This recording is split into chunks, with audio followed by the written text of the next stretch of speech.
Kalau Salafi ini kalau sholat ini macam-macam. Apa?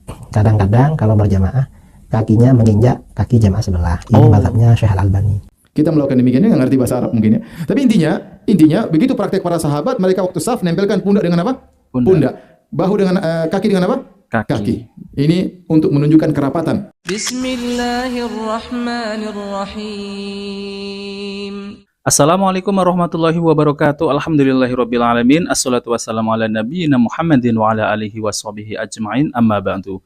Teman-teman yang dimuliakan Allah Subhanahu wa taala, kita bertemu kembali di channel Pencari Ilmu. Nah, teman-teman, jadi kali ini saya akan membagikan video yaitu tentang terkait perkataan dari Idrus Romli, bahwasanya Idrus Romli ini menyalahkan yaitu sholatnya yang dilakukan oleh kelompok Salafi, yaitu mereka sholat ini menginjak kaki, dan itu adalah mazhabnya Syekh Al-Albani, kata Idrus Romli. Nah, teman-teman, kita langsung saja mari kita simak videonya ya. Kalau Salafi ini kalau sholat ini macam-macam. Apa?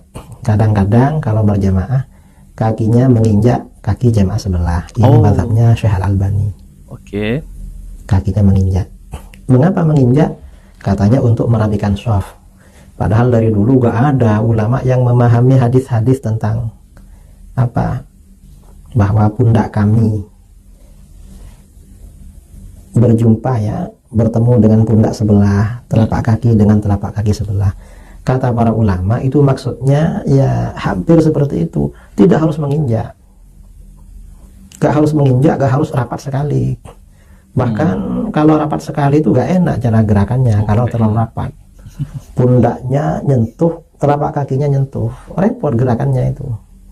Karenanya kalau ada renggang-renggang sedikit, itu kata para ulama fuqaha itu dimakfu dalam shaf, asal gak renggang banget. Dan kadang salaf ini kalau sholat jarak kaki kanan dan kaki kirinya lebar sekali. Beda dengan mazhab Syafi'i. Kalau mazhab Syafi'i di Indonesia, jarak kaki kanan bagian depan kira-kira sejengkal, bagian belakang itu 1 genggam. Ini Salafi. Nah, teman-teman yang dimuliakan Allah Subhanahu wa taala, jadi itulah ya perkataan dari Idrus Romli. Ya, ini termasuk adalah fitnah ya, teman-teman ya. Tidak ada ya kelompok Salafi ini kalau sholat berjamaah itu menginjak kaki. Bukan menginjak kaki, namun menempelkan yaitu kaki dengan jamaah yang lain. Nah, teman-teman, jadi kalau saya mendengar Idrus Romli ini mengatakan demikian ya, yaitu mengkritisi tentang sholatnya kelompok Salafi ini. Semestinya seharusnya Bapak Idrus Romli ini harus menertibkan jamaahnya. Nah, teman-teman, jadi rata-rata ya masjid yang kelompok Salafi ini rata-rata itu masjidnya penuh ya, sholat fardunya penuh, sholat wajibnya itu penuh. Berbeda dengan ya jamaahnya Idrus Romli. Kalau saya lihat ya teman-teman ya, masjid yang ada ya seperti masjid katanya Aswaja ini ya teman-teman, itu kalau sholat itu rata-rata jarang-jarang, masuknya itu tidak full gitu ya. Bahkan kalau saya lihat itu softnya itu jaraknya itu malah renggangnya itu berlebihan ya. Tidak seperti apa yang dikatakan Idrus Romli. Berbeda dengan kelompok Salafi ini ya, kalau sholat berjamaah itu ya tidak renggang-renggang sekali. Bahkan mereka ini teratur, lurus ya, rapi.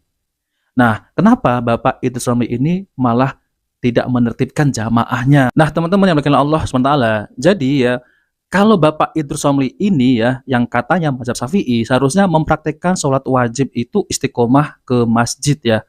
Nah, berbeda dengan kelompok Salafi ini ya, mereka ini rela mengorbankan pekerjaannya dan mereka ini ya istiqomah yaitu sholat di masjid waktu berjamaah ya tentunya. Nah, soalnya kalau saya perhatikan ya, kalau saya sholat itu rata-rata ya, kalau yang katanya Idrus Romli ini mazhab Syafi'i ya, rata-rata itu yang sholat itu malah orang-orang tua. Nah, lalu kemana ini anak mudanya? Kok malah mengkritisi yaitu sholatnya jamaah Salafi, katanya menginjak kaki itu fitnah. Tidak menginjak kaki kok. Itu hanya menempelkan ya, yaitu dari kaki jamaah ke jamaah yang lain, bukan menginjak kaki. Nah, ini harus dibedakan ya, menginjak kaki sama menempelkan itu berbeda. Nah, oke teman-teman, jadi ini ada penjelasan yaitu dari Ustadz Dr. Firanda Andirja MA Hafidhullah Ta'ala, yaitu tentang terkait merapatkan soft, yaitu dari kaki ke kaki, yaitu menempelkan dan dari pundak ke pundak. Nah, itu ada hadisnya dan hadisnya itu sahih. Nah, oke teman-teman, kita langsung saja mari kita simak videonya. Kemudian Rasulullah SAW memerintahkan Sallallahu untuk alaihi wasallam. merapatkan saf. Nah, ini ya. Ya, ini penting untuk kita ketahui, merapatkan saf. Ya, kata Nabi SAW, Rasu sufufakum wa qaribu bainaha wa hadhu bil a'naq. Rasulullah suruh rapat, lurus. Ya, sawu sufufakum, lurus dan rapat. Lurus Jadi dan saf yang sempurna adalah saf yang lurus dan apa? Dan rapat. Bukan hanya sekedar lurus. Kesempurnaan salat dua. Kesempurnaan saf adalah lurus dan apa? Rapat. Nah, sejauh mana rapat? Rapat ya. Kata Anas bin Malik, wa kana ahaduna yulziku mankibahu bimankibi sahibihi wa qadamahu biqadamihi. Kata Anas bin Malik, dan salah seorang dari kami menempelkan pundaknya dengan pundak temannya dan kakinya dengan kaki temannya. Sebagian orang subhanallah, tidak tahu dia tahu bahasa Arab atau tidak, dia mengatakan ahaduna berarti cuma satu orang yang melakukan. Padahal ini ibarat dalam, maksudnya kita melakukan demikian, ya. Kita melakukan demikian, ini nggak ngerti bahasa Arab mungkin ya. Tapi intinya begitu praktek para sahabat, mereka waktu saf nempelkan pundak dengan apa? Pundak. Bahu dengan kaki dengan apa? Kaki. Ini untuk menunjukkan kerapatan. Bahkan beliau berkata, "Falau dhahabta taf'alu hadzal yauma lanafaru ahadukum ka'annahu baghlu syamus." Ya, dalam riwayat Ibnu Abi Syaibah ada tambahan, kata Anas, jika kau melakukannya hari ini, orang akan lari darimu seperti himar atau begol yang liar. Artinya orang tidak suka. Tidak suka. Padahal itu sunnah Nabi Shallallahu Alaihi Wasallam. Orang kalau pengen bikin saf, dia pengen di daerah kekuasaannya sendiri ya. Kadang dia bawa sajadah, kemudian ujungnya gitu, sudah jangan ada yang ganggu ya. Kita disuruh ngerapatin. Iya betul. Ya, di situ menunjukkan kesatuan hati. Ya, tetapi dengan lemah lembut tentunya. Ya. Kemudian Nu'man bin Bashir juga berkata dalam hadis yang lain, "Ra'aitu rajula minna yulziku ka'bahu bi ka'bi sahibihi." Aku melihat bahwasanya seseorang dari kami menempelkan mata kakinya dengan mata kaki apa? Temannya. Iya. Ini mereka sholat di belakang Nabi, dan di antara keistimewaan Nabi kalau sholat Nabi bisa lihat di belakang. Nabi di antara mukjizat Nabi kalau sholat dia lihat ke depan juga lihat kemana ke belakang. Seandainya apa yang dilakukan oleh sahabat ini salah, pasti Nabi tegur, ente terlalu kenceng kalau sholatnya ya. Jangan begitu, nggak perlu. Tapi Nabi biarkan, dan itu praktek para sahabat di belakang Nabi Shallallahu Alaihi Wasallam. Dan inilah yang dipahami oleh Imam Al-Bukhari dalam Sahihnya. Beliau berkata, bab ilzaqil mankib bil mankib wal qadam bil qadam fi saf. Bab tentang menempelkan pundak dengan pundak dan kaki dengan kaki dalam saf. Jadi kalau ingin ngatur saf supaya sempurna, memang kaki tempel dengan kaki, pundak dengan apa? Pundak. Ibnu Hajar juga memahami demikian. Apa Ibnu Hajar? Wal muradu bidzalika al-mubalaghatu fi ta'dili shaf wa saddi khalalihi. Yang dimaksud oleh Imam Bukhari tentang bab ini adalah al-mubalaghah, yaitu kesungguhan dalam meluruskan saf dan menutup lubang-lubang dalam saf. Jadi dia menjelaskan tentang maksud Imam Bukhari. Jadi maksudnya praktek yang benar, seorang kalau sholat berusaha mata kaki tempel dengan mata kaki. Sebisa mungkin ya. Ya, tapi jangan dipaksa. Kalau orangnya tidak mau, kemudian kita sampai maksa-maksain ya, sampai kita buka kaki lebar segini, dia nggak mau ya sudah. Kita berusaha ya. Ya, kita berusaha menjalankan apa? Sunnah. Kalau kita tidak menjalankan, siapa lagi yang mau menjalankan sunnah ini ya.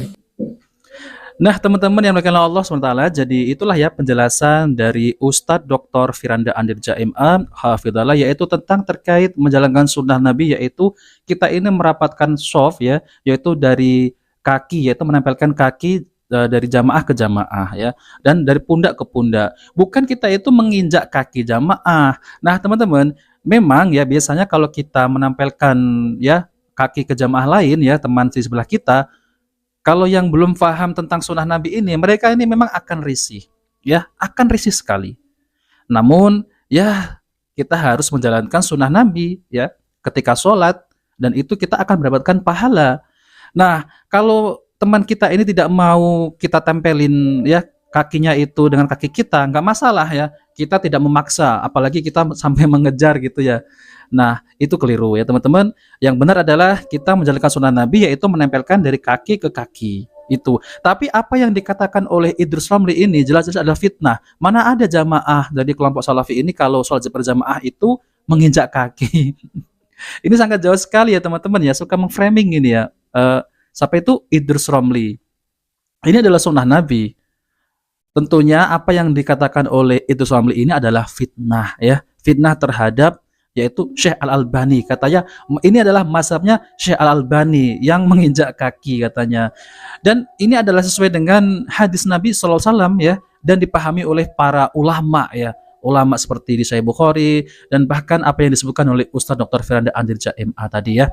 Nah, oke teman-teman, itu saja yang ingin saya sampaikan, dan ini adalah bantahan dari Idrus Ramli bahwasanya ya kelompok Salafi ini kalau sholat adalah merapatkan shaf dan menempelkan kaki dan menempelkan pundak, dan itu adalah sunnah Nabi. Berbeda ya teman-teman ya kalau kita sholat ya di masjidnya yang katanya ya aswaja ini, sufi aswaja, itu rata-rata ya teman-teman, itu softnya itu renggangnya itu memang jaraknya jauh-jauh sekali. Dan bahkan saya itu pernah ya teman-temannya sholatnya itu jamaah dari aswaja ini tidak mau, yaitu kan ada soft yang bolong ya, tidak mau masuk ke situ, dan saya akan menutupnya ya teman-teman. Dan itu selalu ya, itu selalu. Seharusnya ya itu Somli ini harus menertibkan jamaahnya ya harus mengajak jamaahnya itu untuk istiqomah sholat di masjid ya. Nah, oke teman-teman, itu saja yang saya sampaikan. Jika video ini bermanfaat, jangan lupa like dan subscribe di channel Pencari Ilmu. Wabil taufiq wal hidayah. Wassalamualaikum warahmatullahi wabarakatuh.